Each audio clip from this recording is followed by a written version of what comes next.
Pertama harus perempuan. Harus oke. Perempuan dulu, oke. Ladies first. Yang pakai jilbab di sana langsung, boleh langsung ke depan ya Pak ya? Boleh, Sini. ke depan boleh, naik ke sana nggak apa-apa. Oke, boleh Tepuk tanya. tangan dong teman-teman semuanya untuk perempuan pertama nih yang menanya. Ya, Jasmine.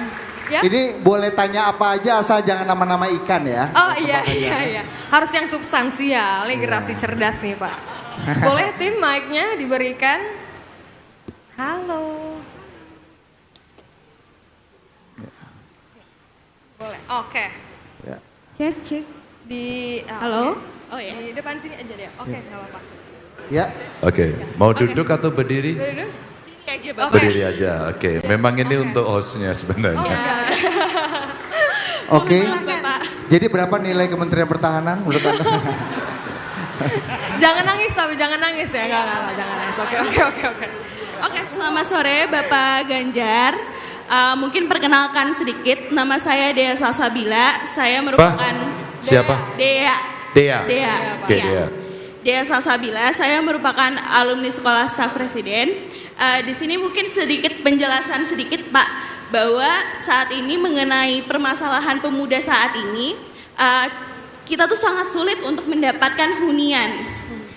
Bukan hanya di kalangan anak muda, tapi di kalangan para perintis juga, gitu, yang memiliki resource yang sangat sedikit. Jadi berdasarkan data indeks harga properti residensial dari Bank Indonesia, dia juga menyebutkan bahwa dalam satu dekade ini kenaikan harga itu bahkan 39,7%. Tidak berbanding lurus dengan kenaikan harga UMR.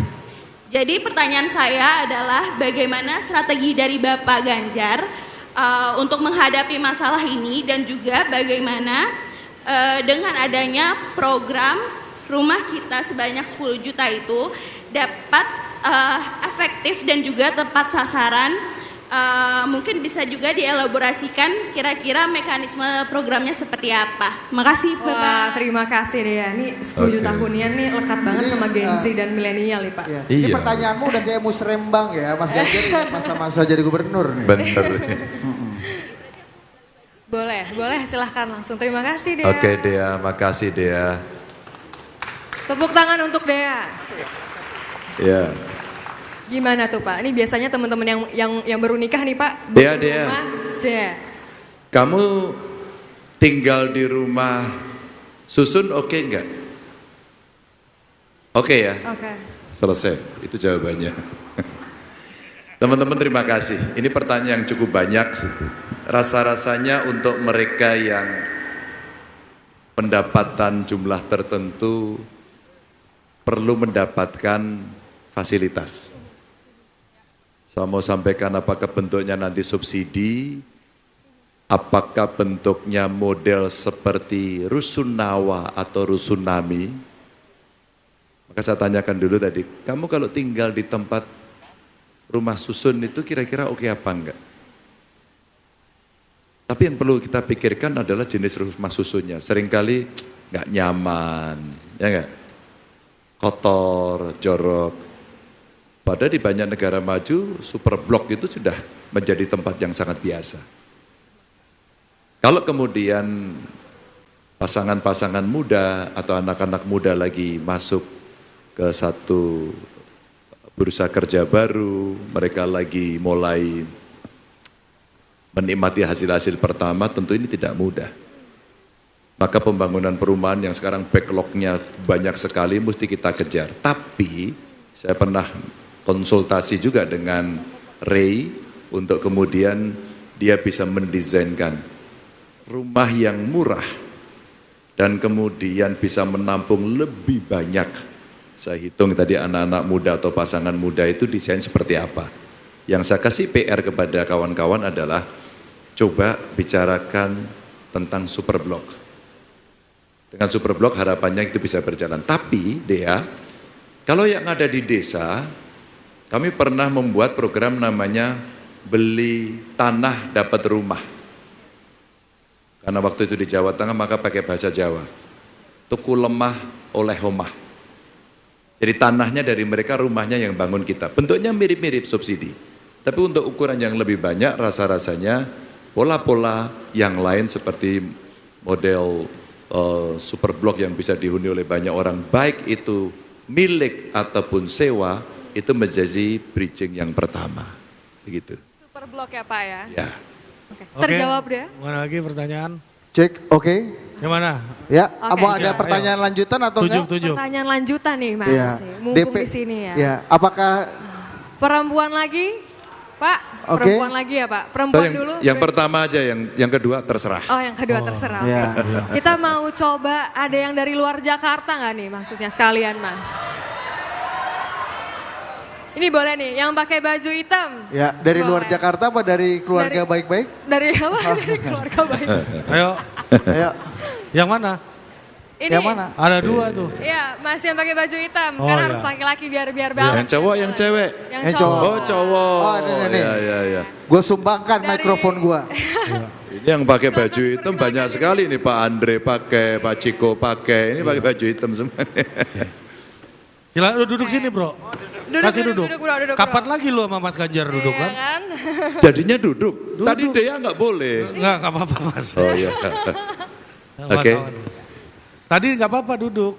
Beliau menolak. Kalau lu mau duduk silakan. Ya, sekarang kita yang Silakan, berdiri. Mas. Ya. Kenalkan Coba. namanya dari mana? Oke. Nah, kamu nanya apa sekarang? Lah, malah takut kan? Duduk aja, duduk. Ya, nggak apa-apa. Duduk. Iya, duduk. Kalau kamu berdiri malah kayak debat sama saya loh. Iya. Ayo silakan. Ya baik, Assalamualaikum warahmatullahi wabarakatuh. Salam. Waalaikumsalam warahmatullahi wabarakatuh. Perkenalkan nama saya Wisanggeni dari Kota Bantul, Provinsi Yogyakarta. Oh, generasi Oke, dari Bantul, Wisan tepuk Geni. tangannya dulu dong. Ya. Dari Bantul pakai M. Loh, kalau kita di Jogja begitu. Mas Wisang, Ya. pertanyaannya. Ya Pak, saya datang dari Desa Pundong ya Pak, desa di bagian selatan Bantul. Desanya yang apa? Pundong. Oh, Pundong. Pundong Pak, Ya. ya itu desa selatan Bantul ya Pak, dekat Parangtritis. Oh, ngerti Ya. aku. Ya ngomong. Ya, Ngomong. dan untuk sekarang saya sedang duduk di kelas 3 SMA Pak. Oke. Dan di sini saya juga sebagai pemilih pemula besok. Oke. Mau pilih siapa? Ya Pak, ingin Mula-mula dulu kan.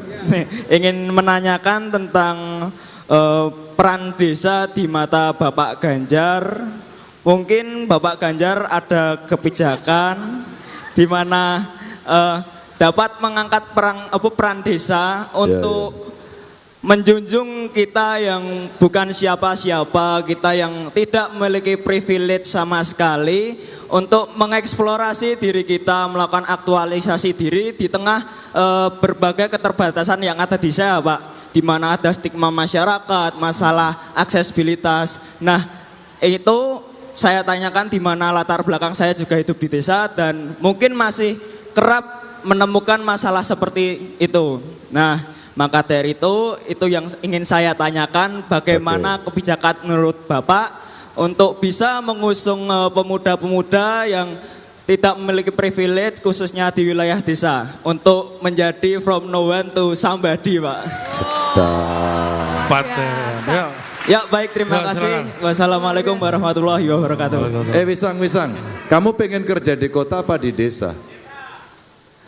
Ini yang mau ditanya kok.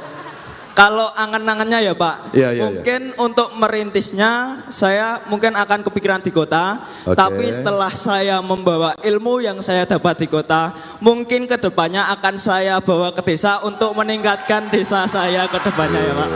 Tepuk tangan. Oke, Wisang, makasih ya. Iya Pak, sama-sama. Oke. Tadi kursinya goyang-goyang Mbak. Kenapa? Pas dipegangin kursinya, mic-nya goyang-goyang. Hebat, Wisang. Makasih, Wisang. Makasih Mas. Wah. Oke. Gimana, Ya, silakan Pak, ditanggapi Silakan, Pak, Pak. langsung. Iya. Langsung apa? Ditanggapi 2 menit. Ya ini saya yakin Pak, dia di desa ini kalau bertani dia malamnya nggak akan ke disco Pak ya. Gitu ya? Iya. Silakan. Ini saya jadi jawab enggak? Oh iya Pak. Iya, Silakan, Pak. Ayo, Pak. Wisang tadi pertanyaannya bagus. Bagaimana? Tapi dia sudah membuat rute hidupnya nanti. Sudah disiapkan.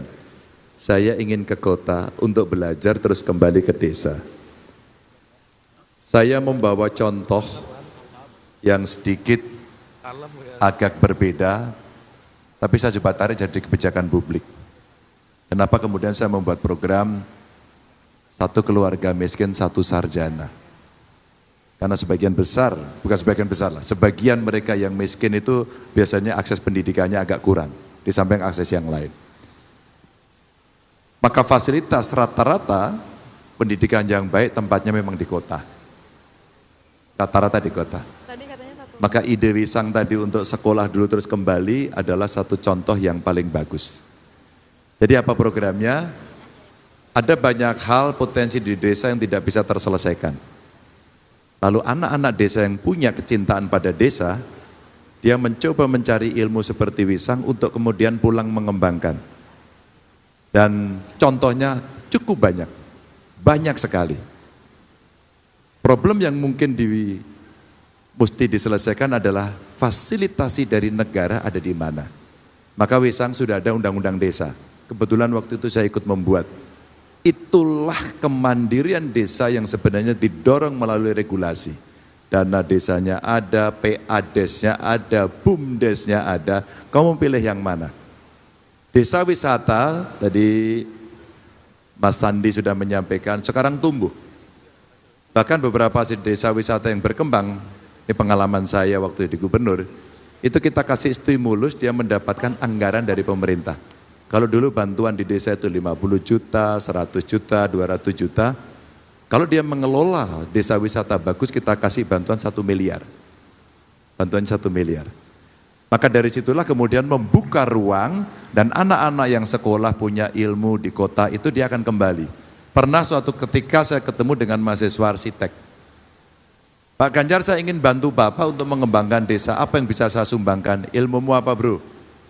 Arsitek, Pak, kamu bikin lanskap pembangunan desa, saya tunjukin desa yang kebetulan agak kebingungan dalam membangun desa wisatanya. Kenapa saya katakan kebingungan? Maka kadesnya tiba-tiba menjadi arsitek. Dia mendesain lanskapnya sendiri, tiba-tiba menjadi insinyur sipil, Mas Heru. Dia bangun sendiri. Kemudian tiba-tiba dia menjadi ahli konstruksi. Dan dia membuat menara tinggi sekali. Habis itu ambruk.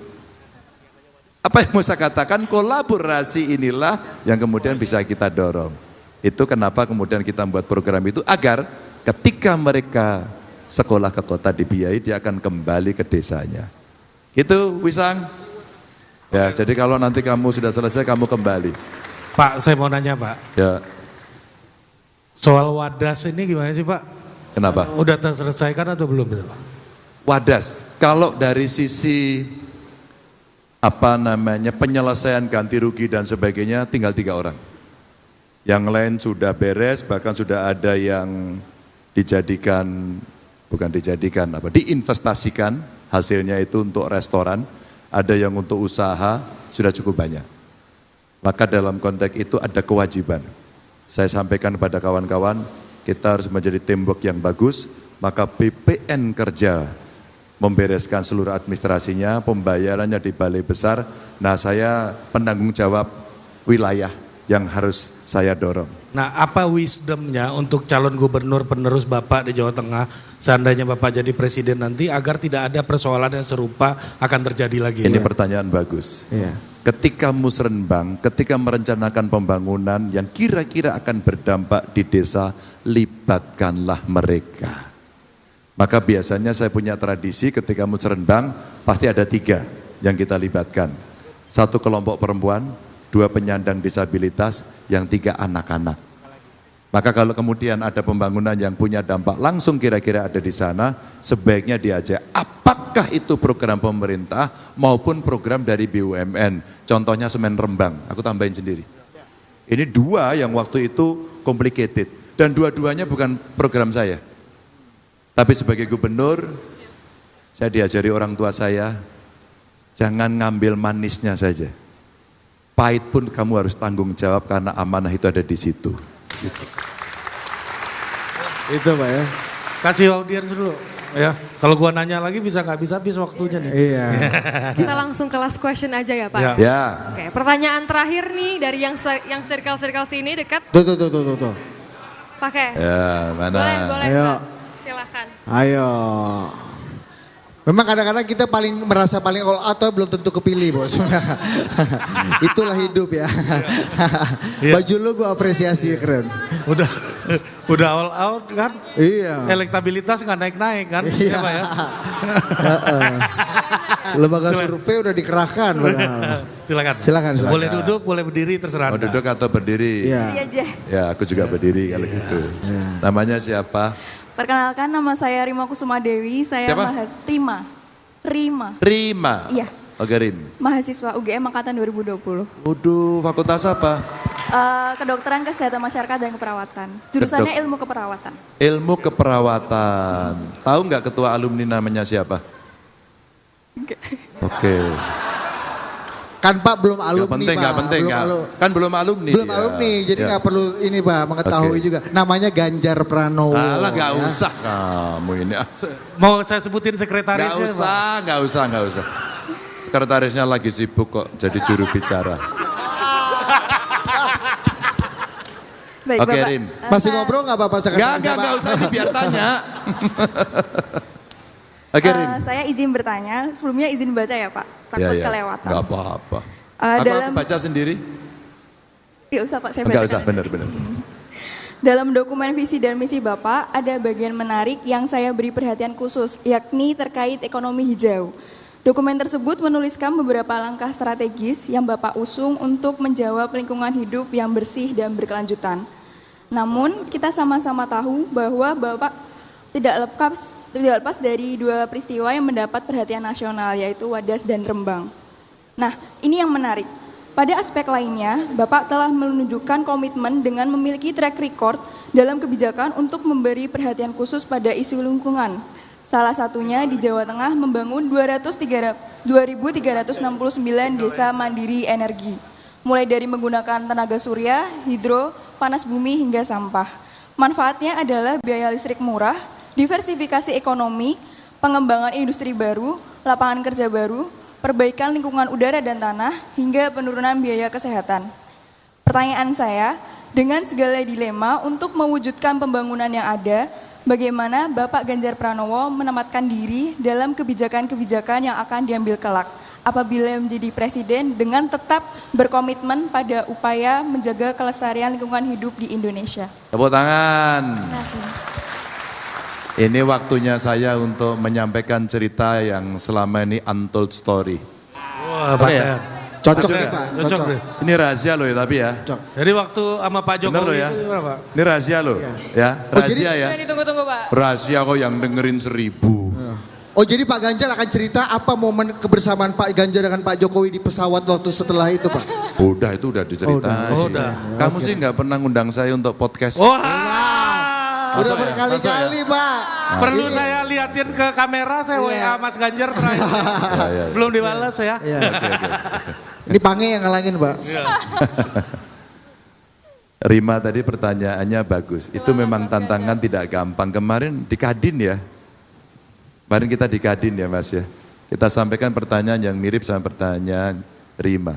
Bagaimana kemudian kita mengembangkan energi baru terbarukan atau menuju energi hijau. Ya, setelah kesepakatan-kesepakatan dunia, apakah itu di Kyoto, apakah itu di Paris, kemudian terakhir kemarin itu COP yang semua negara bertemu, masing-masing sudah punya roadmap-nya, tapi ternyata kita mesti sedikit bijaksana. Apakah kita bisa tiba-tiba melompat, apakah ada transisi? Maka kami memilih transisi. Kami pernah menghitung, kalau kita tidak merubah, maka biaya kita ya kira-kira tetap aja untuk memenuhi kebutuhan energi warga itu ya 1.300 triliun. Kalau kita merubah, angkanya juga so-so, sekitar 1.300-an triliun. Tapi 1.300 triliun transisi itu akan membuat kualitas lingkungannya relatif lebih baik. Kalau tidak, lebih parah. Kalau tidak, lebih parah. Maka ketika kemudian kita akan bergeser, ada yang kasih masukan. Jangan melompat cepat-cepat. Karena kita tidak menyiapkan atau belum menyiapkan dengan baik. Maka coba pertimbangkan potensi gas. Maka gas yang kita miliki cukup besar dimanfaatkan dulu. Ini sebagai stagingnya untuk menuju ke energi baru terbarukan. Dan tadi Rima menyampaikan kepada saya, itulah praktek dalam lingkup kecil yang pernah kami lakukan. Contoh, gas rawa. Ada yang tahu gas rawa? Boleh angkat tangan? Oke, tidak. Sekarang saya kasih tahu. Ketika kemudian daerah-daerah itu punya potensi lapisan geologis, dan di situ ada gasnya, daerah-daerah tertentu itu kata mereka, ini bahasa sederhana saya yang tidak belajar geologi, itu bekas-bekas rawa, jadi ada timbunan yang cukup banyak. Dan itu dalamnya tidak terlalu dalam sih, paling sekitar 30-50 meter. Dan itu cukup dibor saja langsung keluar gasnya, biasanya campur dengan air. Maka teman-teman para insinyur, staf-staf saya dulu hebat-hebat, mereka membantu untuk memisahkan air dan gas. Dan gasnya ini langsung mengalir ke seluruh rumah tangga, pemerintah fasilitasi dengan piping, pemipaan. Dan itu langsung masuk ke rumah tangga gratis. Ini contoh ya. Mereka akhirnya mengelola dengan meminta iuran untuk perawatan seandainya ada pipa bocor dan sebagainya. Tapi prinsipnya tidak dikenai biaya pada soal itu. Yang kedua, bagaimana menjaga lingkungan? Pertanyaannya sebenarnya seperti yang tadi. Melibatkan masyarakat dalam perencanaan pembangunan. Tentu kalau Indonesia besar sekali bisa dengan pola elektronik. Apa yang menjadi perhatian publik agar kemudian itu bisa diakomodasi menjadi sebuah kebijakan. Seperti tadi disampaikan ya, ada 3 yang menjadi masukan setelah keliling seluruh Indonesia. Maka kalau mereka diajak, mereka mengerti, mereka memahami, dan ini bagian dari roadmap panjang, maka relatif pendekatan kita akan jauh lebih baik. Apakah semen Rembang, apakah Wadas, ternyata dari awal memang kami tidak pungkiri. Saat itu sosialisasinya kurang masif, maka belum merepresentasikan seluruh yang ada. Nah, apa yang mau saya ceritakan, kemarin saya diwawancarai banyak media yang kemudian mengatakan pada aspek lingkungan. Judulnya kira-kira gini, tahukah saudara bahwa saya pernah menolak pabrik semen baru yang diusulkan di sekitar Rembang, Pati, dan Gerobokan. Pasti yang seperti ini tidak pernah menjadi cerita. Tahukah saudara, ketika saya menolak semen yang ada di Kebumen, pasti tidak menjadi cerita. Dan tahukah kita bahwa saya pernah menolak tambang emas yang ada di Wonogiri? Ini tidak menjadi cerita. Yang jadi cerita biasanya ada konflik. Tapi ketika ada konflik pun tidak boleh cuci tangan. Awalnya saya datangi, apakah itu semen Rembang, apakah Wadas. Dan isunya sebenarnya tidak melulu lingkungan. Ketika yang di-quote lebih banyak aspek lingkungannya, maka algoritma lingkungannya yang keluar terus. Padahal tidak. Aspek bisnisnya, aspek sosial, aspek politiknya di sana ternyata cukup kuat. Maka saya sudah menyiapkan teman-teman saya untuk saya pengen membuat semacam buku cerita bagaimana menyelesaikan cerita masing-masing. Semen Rembang yang dulu orang marah menolak, sekarang masih ada yang marah, gitu. Boleh. Buat saya itu sah, itu hak warga. Maka pada saat dalam bisnis migas itu ada PI ya, participating interest ya, itu 10%. Sehingga daerah itu boleh turut serta mengelola. Itu saya contek, sehingga di Semen Rembang itu ada 6 desa yang mereka punya saham dari perusahaan itu. Tapi karena perusahaannya sudah go public, maka kompromi kita dibuatkan anak perusahaan yang supply, menjadi supply chain di pabriknya itu, dan itu sahamnya dibagikan kepada 6 perusahaan itu. Tentu tidak dalam posisi mayoritas, karena kalau dia mengeluarkan modal tidak kuat. Dan itulah kemudian cara saya mencoba mengajak masyarakat sekitar bisa mendapatkan manfaat. Mudah-mudahan menjelaskan. Tapi dia lagi nulis luar WA. biasa, terima kasih Mas Ganjar. Oh, Mas cocok Ganjar, nih Pak untold story-nya tuh Pak. Mas, kalau boleh Mas, ada satu untold story lagi. Kan kami di sini mewakili generasi perintis di 51 titik ini Mas. Kan banyak teman-teman yang belum tahu ketika perjalanan Mas Ganjar dari lulus kuliah dari UGM, sampai 2 periode di DPR, sampai 2 periode menjadi gubernur, apakah langsung duduk pertama kali nyalek Mas, atau misalkan ada proses-proses apa? Mungkin ini bisa jadi semangat untuk teman-teman perintis bahwa proses itu indah Mas. Oh, proses itu menarik. Silakan. Saya Mas. tidak bisa mendapatkan sesuatu yang instan karena orang tua saya tidak mampu. Dan bukan pejabat yang penting begitu. Maksud saya, ya dalam pandangan sosial, beliau tidak mendapatkan peran yang tinggi yang diperbincangkan oleh publik. Maka orang tua selalu mengingatkan, hanya dengan belajar dan pendidikan kamu akan sukses. Sesuatu yang menurut saya menarik adalah ketika kami harus bayar kuliah, dan kemudian orang tua kami tidak mampu, lalu pinjam rentenir. Dan itu akan menjadi cerita kami yang cukup panjang di keluarga, karena akhirnya kami baru bisa melunasi setelah kami semua bisa bekerja. Jadi utang rentenir yang cukup panjang, dan ini menyebalkan. Dan tentu saja cerita ini pasti banyak dialami oleh banyak anak Indonesia. Tapi Mbak, kalau kita serius, selalu minta doa restu orang tua ya, insya Allah selalu ada jalan. Ini ada Angga nih. Angga ini dari Jakarta pindah ke Karanganyar ya kamu ya? Sekolahmu di Boyolali? Ya, digusur dari sini, sekolah di Boyolali. Rumahnya katanya kayak kandang kambing begitu. Terus dia, kuliahmu di ITB ya? Terus ke Inggris ya? Dan pulang, kemudian dia membangun orang tuanya dan sekarang kembali ke desa. Kamu kesini sebentar enggak? Ya. Tadi si Wisang tadi tanya, Wisang kamu kelas 2, dia sudah lulus master dari Inggris. Saya minta maaf sama Angga. Angga ini saya lihat YouTube pertama kali dan dari Boyolali, ini kampung saya. Dan Boyolali kemarin sempat rame. Dulu juga pernah rame ya? Tampang Boyolali. Iya. Ternyata Tampang Boyolali ini lulusan dari ITB dan dari Inggris. Siap, Pak. Ya. Dan saya pengen nutup tapi yang nutup Angga. Oke. Gak, kamu cerita pendek aja enggak? Kenapa orang tuamu digusur dan kamu akhirnya pergi ke desa dan kamu harus belajar dan apa yang kamu kerjakan untuk anak muda hari ini? Ini menginspirasi saya. Siap. Enggak? Halo teman-teman semua. Jadi ceritanya tempat jualan ayah saya digusur di Ciracas, Jakarta Timur. Kami pindah ke Boyolali. Di sana Simbah punya kandang kambing, gubuk kandang kambing. Kambingnya kami jual, kami bersihkan, kami tinggal di sana. Sampai saya lulus dari ITB, kemudian kuliah di S2 di Inggris, kemudian kerja di berbagai macam startup dan sekarang membangun sebuah startup. Nah, komitmen saya buat teman-teman semua, para generasi perintis, semua teman-teman di sini saya kasih akses buat belajar di startup yang sedang saya bangun untuk ngembangin skill sama teman semua selama 30 hari ke depan.